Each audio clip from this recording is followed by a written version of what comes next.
I was just skipping back through the documents, and what nobody's talked about is that this was illegally, well, illegal is the wrong word. You can subdivide a lot by deed, but the subdivision by deed doesn't make it a developable lot. And I guess my question is, and this is raised in here, and we haven't ever said a word about it. Did Mr. Akbari, is Mr. Akbari saying that he intended to purchase this developable lot and WSSC said it was developable? Is there a letter from WSSC saying that? We're not aware of any specific correspondence. We do know that Mr. Akbari consulted with WSSC. At the time, the property was shown as under categories W1 and S1, but with restrictions. Mr. Akbari was certainly aware that he needed to proceed through a subdivision process to create a building lot here, that the deeded parcel had no status. But you wouldn't be able, because of the zone, you wouldn't be able to create a building lot, a legal building lot there. It has 2 acres.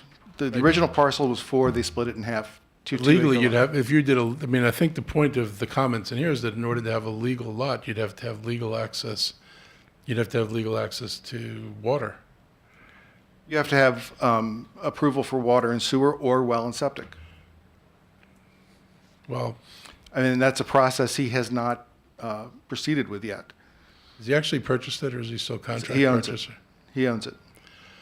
I just suggest reading that part of this report, because this is a problem. If people can just take lots and hive off something that meets the raw standard of square footage and say this is a buildable lot, even though it doesn't abut anything, and then be told that it, you could septic it, which is true, but there's no automatic leap from if I can't septic it, I get to put in sewer. I mean, there's lots of places in the county where people could carve off lots that meet that standard.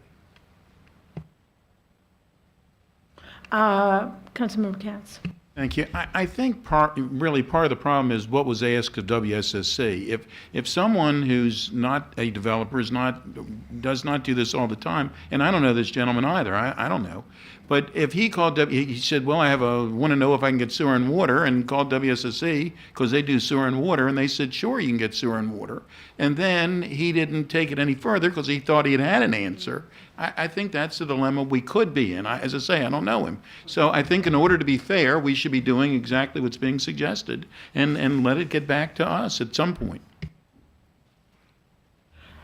Councilmember Leventhal. Right. I'm not, my motion does not automatically give him sewer.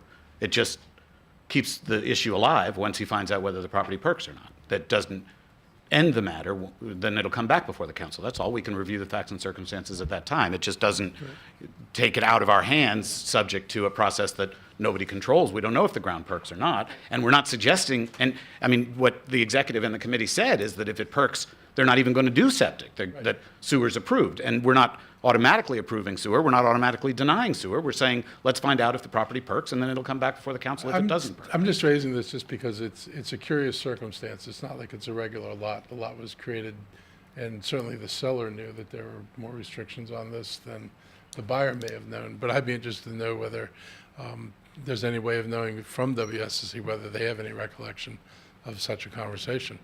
It's odd in my mind. Under this motion, we'd have the opportunity to explore that in greater detail if the land does not perk. So I would like them to try to find out rather than Sure. come back and then we're saying, oh, well, do we know anything? And Sure. they'll say, we Sure. haven't checked yet. That's a very reasonable question to ask.